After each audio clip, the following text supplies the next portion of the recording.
Oil pulling அது எப்படி பண்ணுறது? காலையில் எழுந்ததும் எதுவும் சாப்பிடாமல் இதயம் வளத்தை வாயில ஊத்தி நல்லா கொப்பளிக்கணும், அப்புறம் அதை துப்பிடணும். இதுதான் ஆயில் புல்லிங்.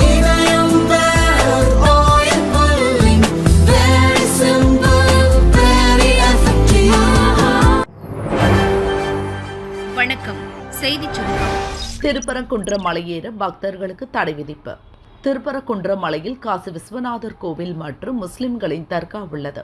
இந்த தர்காவில் ஆடு கோழி பலி கொடுக்க போலீசார் தடை விதித்துள்ளனர். இதனை கண்டித்து சில முஸ்லிம் அமைப்புகள் போராட்டத்தில் ஈடுபட்டன. மலையின் புனிதத்தை காக்க கோரி இந்து அமைப்புகளும் இன்று அறப்போராட்டம் நடத்தப்போவதாக அறிவித்துள்ளனர்.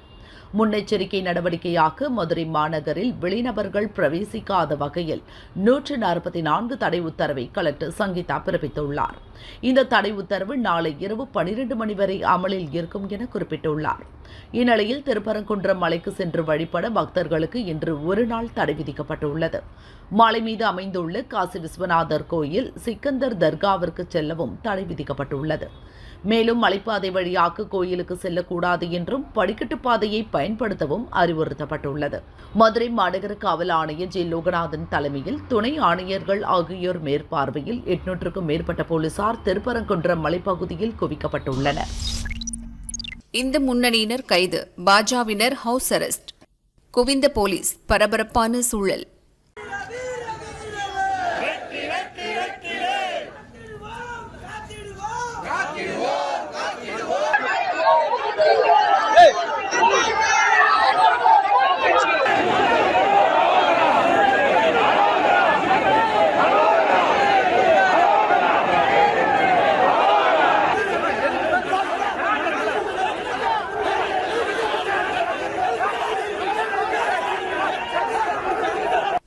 திருப்பரங்குன்றம் மலையை பாதுகாக்க கோரி இந்து முன்னணி சார்பில் இன்று மாலை அறப்போராட்டம் அறிவித்தனர். முன்னெச்சரிக்கை நடவடிக்கையாக 2 நாட்கள் 144 தடை உத்தரவை மதுரை கலெக்டர் அறிவித்தார். 5 எஸ்பிக்கள், 3 ஏடிஎஸ்பி, 13 டிஎஸ்பி வெளி மாவட்டங்களிலிருந்து வரவழைக்கப்பட்டனர். இவர்கள் தலைமையில் 3000 போலீசார் கமிஷனர் லோகநாதன் தலைமையில் பாதுகாப்பு பணியில் ஈடுபடவுள்ளனர். நேற்றிரவு தொடங்கி இன்று காலை வரை தமிழகம் முழுவதும் இந்து அமைப்புகளின் தலைவர்கள், பாஜ முக்கிய புள்ளிகள் வீட்டு சிறையில் வைக்கப்பட்டுள்ளனர்.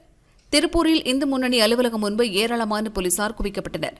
திருப்பரங்குன்றம் செல்ல முயன்ற இந்து முன்னணி மாநில தலைவர் காடேஸ்வர சுப்பிரமணியன் கைது செய்யப்பட்டார். இதை கண்டித்து அவரது ஆதரவாளர்கள் சாலை மறியல் செய்தனர். திப்பு சுல்தான் ஆட்சியிலே தமிழகத்திலே திப்பு சுல்தான் ஆட்சியிலே அட்டுழியங்கள் அரங்கேறுது.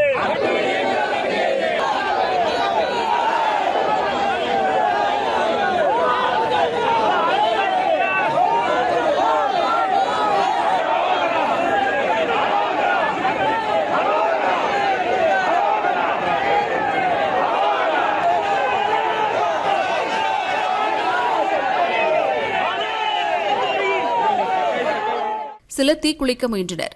போலீசார் அவர்களை தடுத்து அங்கிருந்து அப்புறப்படுத்தினர். தள்ளுமுள்ள உருவாகி பெரும் பரபரப்பு நிலவியது. அனைவரையும் கைது செய்து போலீசார் தனியார் மண்டபத்தில் அடைத்தனர். திருப்பூர் பல்லடத்திலும் போக்குவரத்து போலீசார் தடுப்புகள் அமைத்து வாகன சோதனையில் ஈடுபட்டனர். ஆர்ப்பாட்டத்திற்கு வரும் வாகனங்களை தடுத்து கைது செய்தனர். கோவையிலும் பாஜ மற்றும் இந்து அமைப்புகளைச் சேர்ந்த நிர்வாகிகள் வீட்டு சிறையில் வைக்கப்பட்டனர். திருச்சியில் முன்னெச்சரிக்கையாக 50க்கும் மேற்பட்ட பாஜவினர் தனியார் திருமண மண்டபத்தில் அடைத்து வைக்கப்பட்டனர். முக்கிய நிர்வாகிகள் வீட்டு சிறையில் வைக்கப்பட்டுள்ளதாக கூறப்படுகிறது. காரைக்குடியிலிருந்து திருப்பரங்குன்றம் செல்ல இருந்த இந்து முன்னணியினர் தடுக்கப்பட்டனர். முருகன் பாடல்கள் பாடி உண்ணாவிரத போராட்டத்தில் ஈடுபட முயன்றனர். அனைவரையும் கைது செய்து போலீசார் மண்டபத்தில் அடைத்தனர். விருதுநகர், தேனியிலும் பாஜ தலைவர்கள், நிர்வாகிகள் வீட்டு சிறையிலும், சிலர் கைதாகி தனியார் மண்டபத்திலும் அடைக்கப்பட்டனர். அனைத்துக்கும் எல்லை உண்டு, அண்ணாமலை எச்சரிக்கை. தமிழக பாஜக தலைவர் அண்ணாமலை வெளியிட்ட அறிக்கை.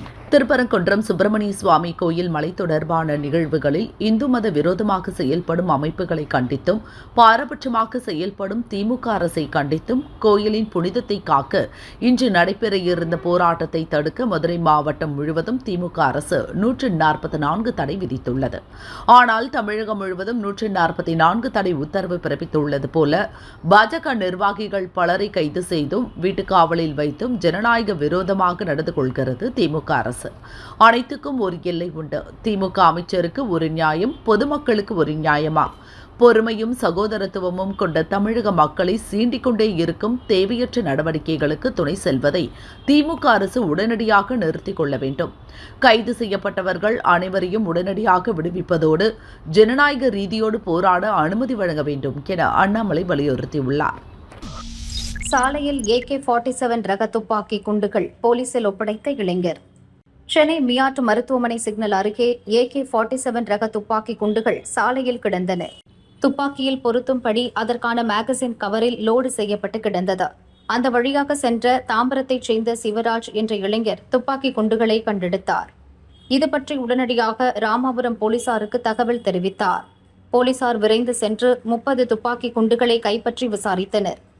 விசாரணையில் அந்த குண்டுகள் CRPF வீரர்களுக்கு சொந்தமானது என்பது தெரியவந்தது. பூந்தமல்லி CRPF கம்பெனியில் இருந்து ராஜ்பவன் பாதுகாப்பு பணிக்காக வீரர்கள் சென்றபோது தவறி கீழே விழுந்துள்ளது. இதைத் தொடர்ந்து போலீசார் 30 குண்டுகளையும் CRPF வீரர்களிடம் ஒப்படைத்தனர். சாலையில் கிடந்த குண்டுகளை பார்த்ததும் தகவல் தெரிவித்த சிவராஜை போலீசார் பாராட்டினர். தமிழகத்தில் அனைத்து பள்ளிகளிலும் சூழல் மன்றங்கள் அமைக்கப்படும். சென்னை நந்தம்பாக்கத்தில் 3வது காலநிலை உச்சி மாநாட்டை முதல்வர் ஸ்டாலின் துவக்கி வைத்தார். சுற்றுச்சூழல் பாதுகாப்பு மற்றும் மேலாண்மை விருதுகளை வழங்கினார். தமிழகத்தில் அனைத்து பள்ளிகளிலும் சூழல் மன்றங்கள் அமைக்கப்படும் என முதல்வர் ஸ்டாலின் அறிவித்தார். காலநிலை மாற்றத்தால் ஏற்படக்கூடிய விளைவுகளையும் பேரிடர்களையும் எதிர்கொள்ளணும்னா அனைத்து தரப்பு மக்களும் காலநிலை மாற்றம்னா என்ன, அதோட விளைவுகள் என்ன, அதை எப்படி எதிர்கொள்றது, அதுக்கேற்றபடி நம்மளை எப்படி தலைமை தகவமை அமைச்சிக்கிறது, விழிப்புணர்வை ஏற்படுத்தணும். இது மட்டும் நடந்தா நம்ம சமூகம் காலநிலை கல்வியில பெற்ற சமூகமாக இருக்கும். பேரிடர்கள் இருந்து மீண்டு வர்றதுக்கான ரெசிலியன்ஸ் இருக்கும். காலநிலை மாற்றத்தை கல்வித்துறை மூலமாகவே புகட்ட நம்ம அரசு திட்டமிட்டு இருக்கு. நம்ம தமிழ்நாட்டோட எதிர்காலத்துக்கான கனவுகள் எல்லாத்துக்கும் கல்விதான் அடித்தளமாக இருக்கு. அதனால்தான் நம்ம அரசு காலநிலை கல்வி அறிவை ஒரு இயக்கமாகவே முன்னெடுக்க முடிவு செஞ்சிருக்கு. இது தொடர்பா ஒரு முக்கிய அறிவிப்பை இப்போ வெளியிடுகிறேன். தமிழ்நாட்டோட எல்லா பள்ளிகளிலும் சூழல் மன்றங்கள் ஏற்படுத்தப்படும். காலநிலை கல்வி அறிவிக்குன்னு ஒரு கொள்கையை தமிழ்நாடு அரசு விரைவில் வகுத்து அறிவிக்க இருக்கிறோம். எல்லோருக்கும் அவசியமான காலநிலை விழிப்புணர்வை மாணவர்கள் மூலமே அனைத்து தரப்பு மக்கள்கிட்டையும் கொண்டு போய் சேர்க்க இருக்கிறோம். வங்கி ATMில் கொள்ளை, தப்பி செல்லும் போது விபத்து. தப்பியது ரூபாய் 36 லட்சம் பணப்பை. திருப்பத்தூர் ஜோலார்பேட்டை அருகே கோடியூர் SBI வங்கி ATM உள்ளது. நேற்று இரவு ATMில் பணம் நிரப்ப பாதுகாப்பு வாகனத்தில் வங்கி ஊழியர்கள் வந்தனர். வாகனத்தை ATM முன் நிறுத்திவிட்டு 36 லட்சம் இருந்த பணப்பையுடன் இறங்கினர். அப்போது அவர்கள் சுதாரிக்கும் முன் முகமுடி அணிந்து பைக்கில் வந்த 2 ஆசாமிகள் பணப்பையை பறித்தனர். அதே வேகத்தில் பைக்கை கிளப்பி தப்ப முயன்ற போது எதிரே வந்த மற்றொரு பைக் மோதியது. இதில் பணப்பை தூக்கி வீசப்பட்டது. கீழே விழுந்த 2 ஆசாமிகளும் பைக்கை அங்கேயே போட்டுவிட்டு தப்பி ஓடினர். வங்கி ஊழியர்கள் பணப்பையை மீட்டனர். அக்கம் பக்கத்தில் உள்ளவர்கள் விரட்டி சென்றும் ஆசாமிகள் பிடிபடவில்லை. ATM ஆபரேட்டர் தண்டபாணி ஜோலார்பேட்டை போலீசில் புகார் கொடுத்தார். ஸ்பாட்டுக்கு வந்த போலீசார் தடயங்களை கைப்பற்றினர். அவர்கள் விட்டு சென்ற பைக்கை மீட்டனர்.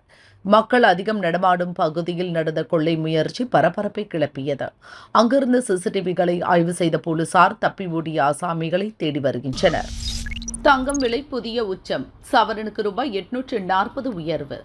சர்வதேச சந்தை நிலவரங்களுக்கு ஏற்ப தங்கம் விலை தினந்தோறும் நிர்ணயம் செய்யப்படுகிறது.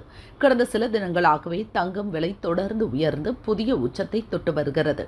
சென்னையில் நேற்று சவரனுக்கு ரூபாய் 680 குறைந்து ரூபாய் 61,640க்கு விற்பனை செய்யப்பட்டது.